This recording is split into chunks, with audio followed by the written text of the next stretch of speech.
complicación, una situación grave ya en cuestión de la en el hipertiroidismo, que era la crisis tirotoxicósica.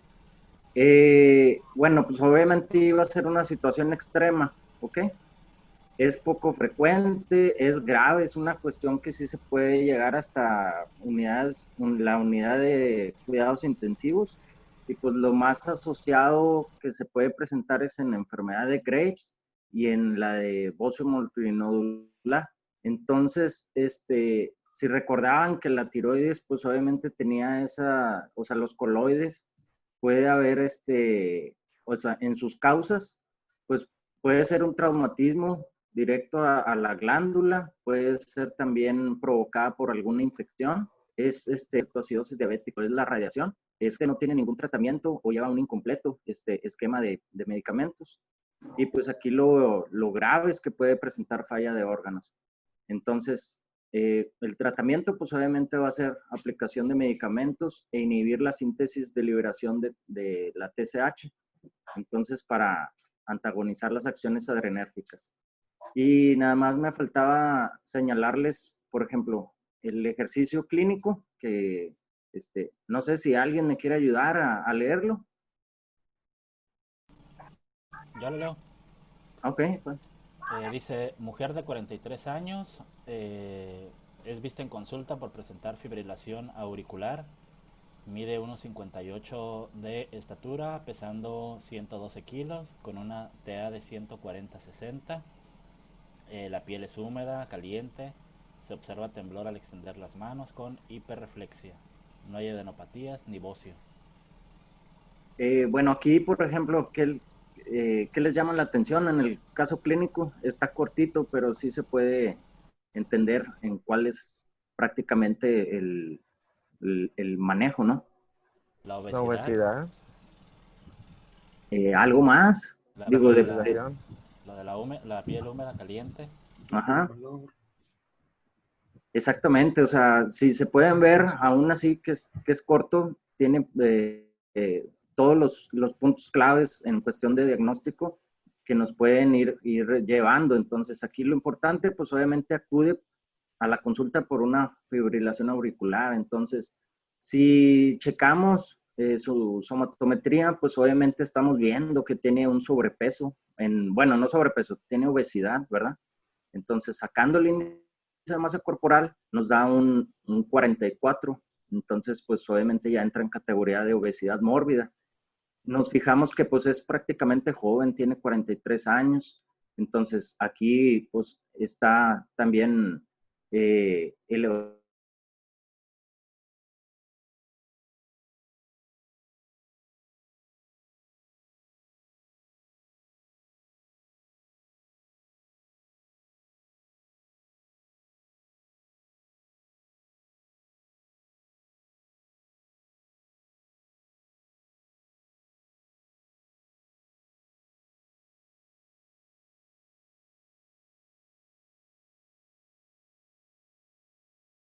captación de yodo 131, pues su captación es baja, y aquí la tiroglobulina pues está en cuestión inferior a 1 nanogramo por mililitro. Lo normal sería que se presentara de 1 a 30. Entonces, aquí la pregunta, ¿cuál sería un diagnóstico probable, digo, con el caso clínico que los puede orientar a lo más común? Pues a lo mejor por la obesidad que tiene, a veces están preocupadas por su físico y pudiera estar ingiriendo hormonas tiroideas sintéticas, Exactamente. ¿no? Entonces, sí, aquí les puse las opciones que podrían, por ejemplo, ustedes elegir, pero no todo va a ser, aunque sea lo más común, enfermedad de Graves. Entonces, ahorita como están los estándares en cuestión pues la percepción de tener una buena salud, la paciente pues tenía una obesidad mórbida, entonces tenía una ingesta subrepticia de tiroxina. Entonces, prácticamente nos pueden llegar este tipo de pacientes. Hay que hacerles una buena historia clínica, obviamente respaldarnos con estudios de laboratorio, porque a lo mejor no te van a decir que pues están consumiendo algún medicamento, ¿verdad? Para pues obviamente bajar de peso. Nada más, bueno, esta es la última. Nomás recordarles un poquito, me voy a regresar, una cuestión antes de que se me pasen, pues de lo de la crisis tirotóxica. Pues aquí, obviamente, nos puede cursar el paciente con una parálisis, ¿cómo se dice? Muscular aguda. Entonces, estos pacientes van a tener hipopotasemia grave y obviamente se les, ¿cómo decirlo? Se conoce como parálisis periódica tiroidea. Entonces, nomás tener ese punto en cuenta. Y pues es todo, doctora, de mi clase. Sí, nada más de como comentario sobre todo lo de la tirotoxicosis que mencionaste al final, es muy frecuente en embarazadas que se presenten la tormenta tiroidea, o sea, la crisis ahí tirotóxica es pacientes embarazadas, hipertiroidea, que no llevan buen control, y sí es muy frecuente que surja de complicación, inclusive llevando a la muerte materna, ¿verdad? Entonces, Exacto. por eso sí es muy importante tener un buen control sobre todo. Es más peligroso tener hipertiroidismo a tener hipotiroidismo, la verdad. Sí. De hecho, si nos fijamos, como dice la doctora, en cuestión de una persona embarazada, pues sí tenemos que tener un estrecho manejo porque también son propensas a tener parto pretérmino Sí. y a muchas complicaciones. Digo, si quiere, esa es otra clase, pero sí está muy extenso en Sí, cuestión de la toxemia gravídica. Sí, es cierto. sí, es una de las complicaciones ahí que sí suele pasar. Muy bien, no, pues muy bien, excelente tema y muy bien que lo desarrollaste, te felicito. Gracias, Y pues si doctora. quieres, Entonces, ahora sí empezamos el otro tema. Bueno, ahora me toca dar el tema de tiroiditis. La tiroiditis como tal, ¿me escucho? Bueno, Sí, Sí, te sí, escuchas. yo sí te escucho. ok, bueno. La tiroiditis como tal, pues se trata de un grupo de enfermedades heterogéneas, con diferente etiología y diferente clínica, las cuales pues van a tener como común la existencia de una infiltración de la glándula tiroides por células inflamatorias. Aquí les puse una clasificación de los diferentes tipos de tiroiditis y ahorita vamos a desarrollar cada una de ellas. Tenemos las tiroiditis agudas, las subagudas y las crónicas. Y tenemos otras causas de tiroiditis. Dentro de las agudas, una de las más comunes pues es la bacteriana, también llamada tiroiditis piógena o supurativa.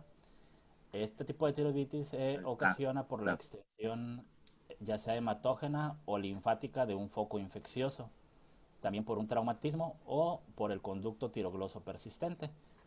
Ahí hay que recordar nada más que el conducto tirogloso persistente se denomina a la persistencia de la formación de la lengua. La lengua durante el desarrollo embrionario se invagina hacia la parte anterior del cuello, formando posteriormente la glándula tiroides. Desaparece durante la gestación, pero hay un leve porcentaje donde ese trayecto de migración de la tiroides a partir de la lengua pues permanece. Entonces eso se llama conducto tirogloso persistente. Básicamente la glándula tiroides se va a colonizar por diferentes bacterias. La principal es el Staphylococcus aureus, aunque también puede ser un neumococo. En pacientes con VIH es frecuente encontrar el Pneumocystis jirovecii. Los factores que predisponen a este tipo de infección es la existencia de una enfermedad tiroidea previa, la inmunosupresión, fístulas entre la tiroides y la vía aérea. A la clínica pues se va a iniciar de un modo súbito, con fiebre, dolor y signos de inflamación local. Vamos a encontrar también en el laboratorio una BCG que está elevada, con leucocitosis. Sin embargo, vamos a tener una función tiroidea normal, ya que pues es un proceso infeccioso. A la ecografía pues vamos a tener una imagen líquida o mixta que nos va a sugerir un absceso. Y al aspirado del contenido pues vamos a encontrar polimorfonucleares. Ya si hacemos un homocultivo de la aspiración pues encontraremos el agente causal, que como dijimos el más común es el aureus, el neumococos. y neumococo, y en paciente con VIH el neumocistis.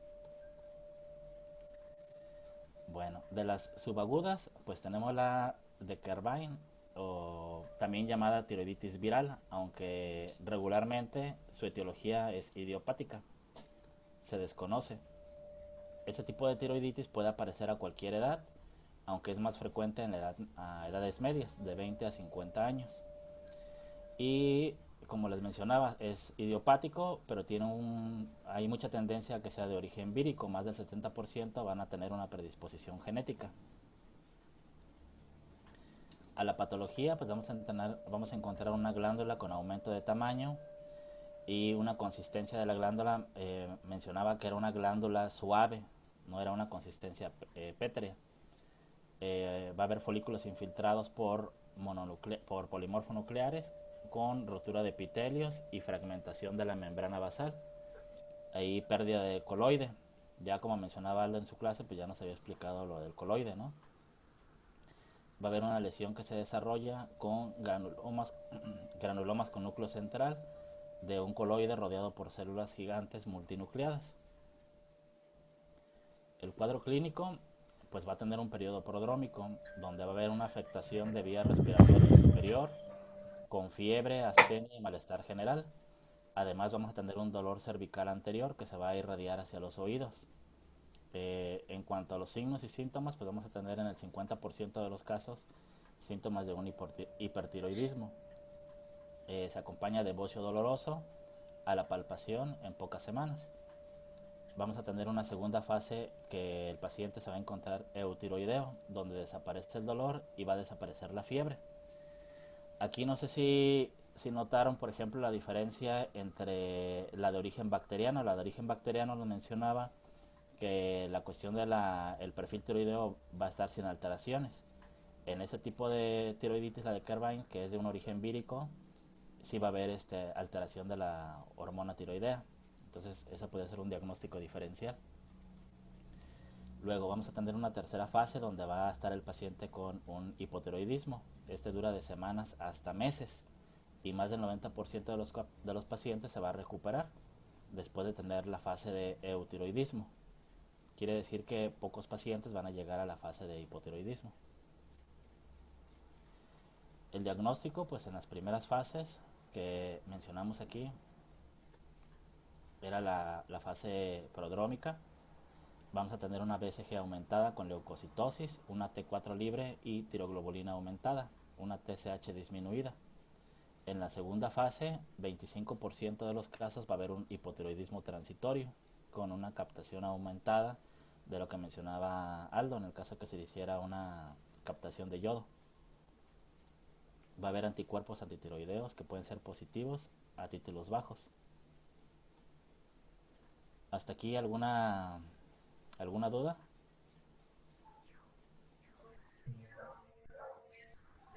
¿No? ¿Nadie? No, todo bien. No estoy tan... Muy bien. Bueno, entonces básicamente es bacteriana y viral, ¿no? Bacteriana no modifica las hormonas tiroideas y viral sí modifica las hormonas tiroideas.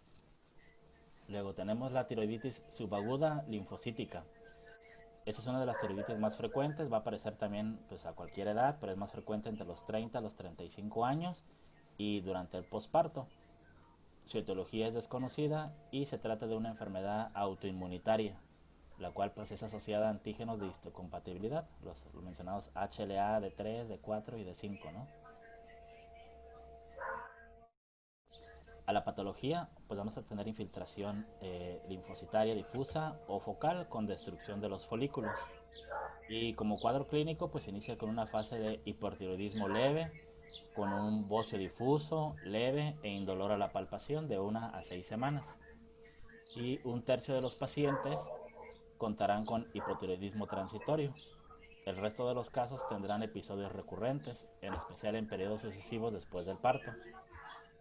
Y va a tener un tiempo de retorno a la normalidad después de 1 año de presentar esta sintomatología. El diagnóstico en las primeras fases pues, va a ser mediante una T4 libre y una tiroglobulina aumentada con una TSH disminuida y no va a haber captación de yodo por la glándula. Luego vamos a tener una segunda fase donde la captación de hormonas tiroideas se van a normalizar para pasar a un periodo intermedio de hipotiroidismo transitorio. Y va a haber anticuerpos, los antiperoxidasa positivos en el 60% de los casos y antitiroglobulina positivo en el 40% de los casos. Luego, tenemos las tiroiditis crónicas autoinmunes. Dentro de ellas, pues tenemos la tiroiditis linfocitaria local. Va a haber una infiltración linfoplasmocitaria en algunas zonas de la tiroides con la conservación de su arquitectura. Y los folículos pues se van a encontrar normales, ¿no? Clínicamente pues no va a tener o va a tener muy pocas manifestaciones clínicas o puede aparecer concomitantemente con otro tipo de afección que no sea de carácter autoinmune. El diagnóstico es mediante un examen histológico o por una punción por aspiración, una citología aspirativa. Y como mencionábamos, pues la función tiroidea pues va a ser normal en la mayor parte de los casos. En pocos casos van a aumentar la TSH y los anticuerpos antitiroideos. Bueno, la tiroiditis de Hashimoto pues esa es muy importante. Dentro de las autoinmunes pues pudiera ser una de las más importantes. Tiene un predominio de sexo femenino, 20-1, y va a aparecer a cualquier edad. Y la edad de presentación pues va a ser a mediana edad de 30-50 años. Va a afectar a un 15% de la población, sobre todo a mujeres, como mencionábamos, en un 95%, y tiene un fuerte componente hereditario, más del 50% de familiares de primer grado. Al ser una enfermedad autoinmune, pues vamos a encontrar una frecuencia de los haplotipos HLA de 3, de 4 y de 5. A la patología vamos a tener una tiroides aumentada de tamaño en forma difusa, aunque en diferentes textos como el CTO de España mencionan que en fases iniciales el paciente va a acudir nada más por un cansancio crónico, y ahí habría que descartar pues otras patologías de cansancio crónico como una anemia o algún otro tipo de patología. Y ya conforme esta patología se va desarrollando, pues ya va a haber un bocio de forma difusa inicialmente, con una infiltración linfocitaria, y va a haber células epiteliales oxifílicas en el citoplasma de las células tiroideas. Y en las fases finales de la enfermedad pues ya va a haber una atrofia de la parénquima, así como fibrosis. De cuadro clínico, ya cuando presenta manifestaciones físicas, pues va a ser un bocio moderado de crecimiento muy lento. La guía de práctica clínica, no recuerdo si era la guía de práctica clínica o el CTO, mencionaba que es tan lento que a veces para que se presente el bocio puede pasar desde 5 hasta 14 años. Y solamente el 20% de los casos pues van a tener signos y síntomas de hipotiroidismo. El bocio va a ser de un aspecto liso pero irregular, de una consistencia firme pero elástica, y no va a ser doloroso a la palpación. Pueden aparecer nódulos tiroideos.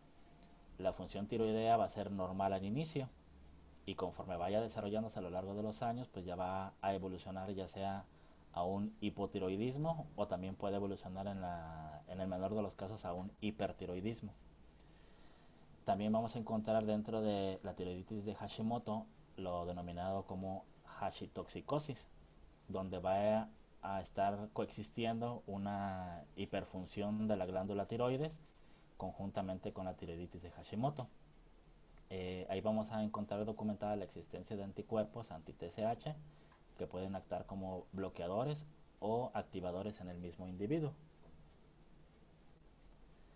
El diagnóstico, en fases iniciales, ahí podemos hacer una biopsia por punción, donde vamos a encontrar, en la biopsia por aspiración, vamos a encontrar estas alteraciones a la patología en fases iniciales antes de que el paciente presente síntomas. Pero ya cuando empieza a presentar manifestaciones clínicas, a través de las hormonas tiroideas vamos a encontrar una T4 libre normal, pero una TSH aumentada en casos iniciales. Posteriormente va a haber una T4 disminuida en casos avanzados, y anticuerpos antiperoxidasa y antitiroglobulina van a ser positivos. Y como mencionaba, pues la biopsia por punción por aspiración va a mostrar numerosas células linfoides con predominio de formas maduras, un coloide escaso y detritos celulares, células foliculares con cambios oncocíticos. Como mencioné hace rato, pues la tiroiditis de Hashimoto, lo más común pues es que evolucione a un hipotiroidismo, o en el menor de los casos va a evolucionar a un hipertiroidismo, que puede estar coexistiendo con lo que se denominaba hashitoxicosis. El tratamiento de esta patología pues va a ser enfocada básicamente a la afección del padecimiento. En el caso de que evolucione a un hipotiroidismo, el tratamiento pues va a ser con levotiroxina. Y en el caso de que evolucione a un hipertiroidismo, pues va a ser a través de yodo radioactivo o cirugía. Aunque la guía mencionaba que la evolución a un hipertiroidismo pues va a ser muy raro, y en el caso que se desarrolle va a ser autolimitado. En el transcurso de 1 a 2 años puede volver a la normalidad. Así que la cirugía pues sería rara, pero pues es un tratamiento, ¿no? Luego tenemos la tiroiditis de Riedel. La etiología pues es desconocida, pero se va a asociar a fibrosis en otras localizaciones como el retroperitoneo, el mediastino, así como también a una colangitis esclerosante. Es un proceso generalizado del tejido conectivo. Como cuadro clínico pues es un bocio de crecimiento muy rápido. Aquí como vemos, pues de todas las que hemos mencionado hasta ahorita, desde las infecciosas hasta las autoinmunes, esta es una de las pocas que menciona que el bocio va a ser muy rápido, uniforme y de consistencia, pues mencionaba leñosa, aunque también lo denominaban como consistencia pétrea. Progresivamente pues van a aparecer síntomas de compresión e infiltración de estructuras adyacentes, lo cual va a provocar, al haber esa compresión, pues va a haber disnea, estridor, disfonía y disfagia. El diagnóstico, pues en un inicio la función tiroidea va a ser normal, pero posteriormente se va a desarrollar un hipotiroidismo por invasión de tejido fibroso, y se va a hacer una confirmación histológica que va a demostrar zonas de fibrosis.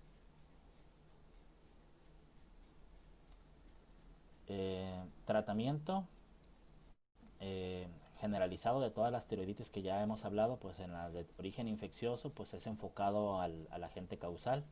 En el bacteriano pues ya mencionábamos cuáles eran los agentes infecciosos más comunes, y de etiología viral pues básicamente pues sería tratamiento sintomático. Los síntomas de tiroiditis pues son atribuibles a hipotiroidismo subclínico en la mayor parte de los casos, o bien cuando ya está una elevación franca de la TSH o T4 disminuida. Ahí debemos administrar levotiroxina con la intención de normalizar las hormonas. Si no existe ninguna alteración de las hormonas tiroideas, pues hay que dar simplemente tratamiento sintomático para su control. Y como mencionábamos, pues en caso de que esta inflamación de la glándula tiroides empiece a comprimir estructuras vecinas, o en caso de que ya tenga alteraciones mayores, pues se optará por la cirugía.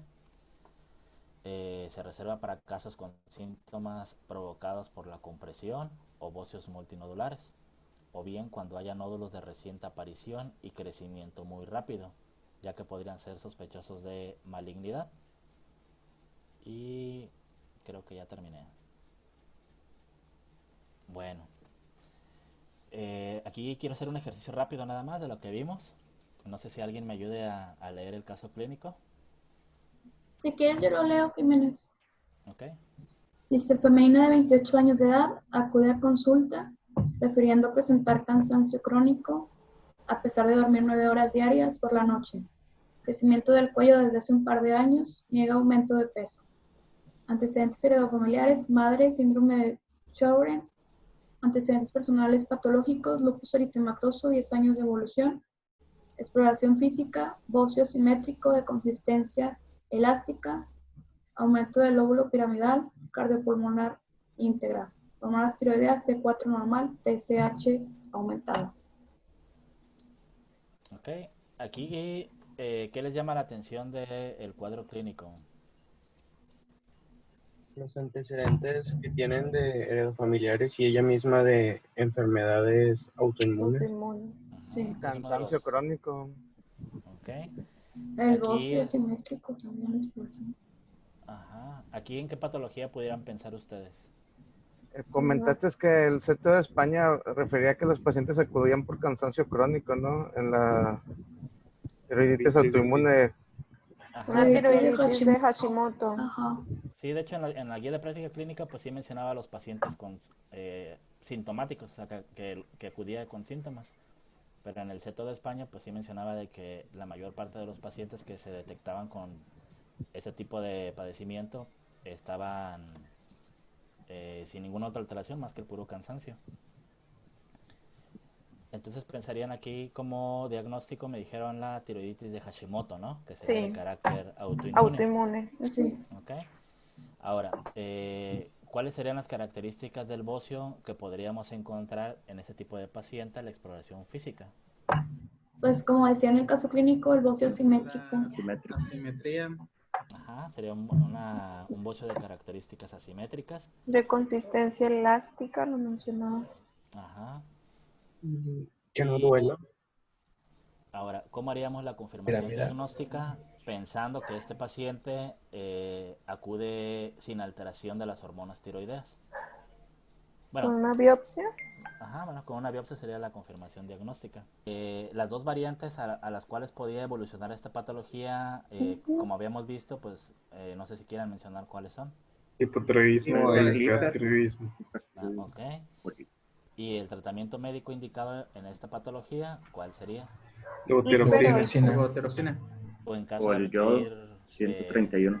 o en caso de requerir otro tipo de manejo, pues ya sería la cirugía, ¿no? Ujú. Entonces, así como iba mencionando, pues sí, efectivamente, el diagnóstico de este paciente es una tiroiditis de Hashimoto. Hay que recordar que también se puede denominar como bocio linfoide o tiroiditis linfocitaria crónica. Son sinónimos de la tiroiditis de Hashimoto. Sus características, pues es el bocio asimétrico, de una consistencia elástica y un aumento del lóbulo piramidal. Y la confirmación diagnóstica, pues es mediante patología, en donde se va a observar infiltración linfocitaria difusa y algunas células epiteliales con alteraciones oxifílicas en citoplasma. Las dos variantes, como mencionaban hace rato, pues es al hipotiroidismo, que es lo más común, y en el caso de evolucionar a un hipertiroidismo, por lo general es autolimitado, no dura más de 1 a 2 años. Por lo mismo, el tratamiento enfocado a un hipertiroidismo, pues sería raro que se llegase a dar. Pero en el caso de que se llegase a dar, sería con yodo radioactivo o bien con una cirugía.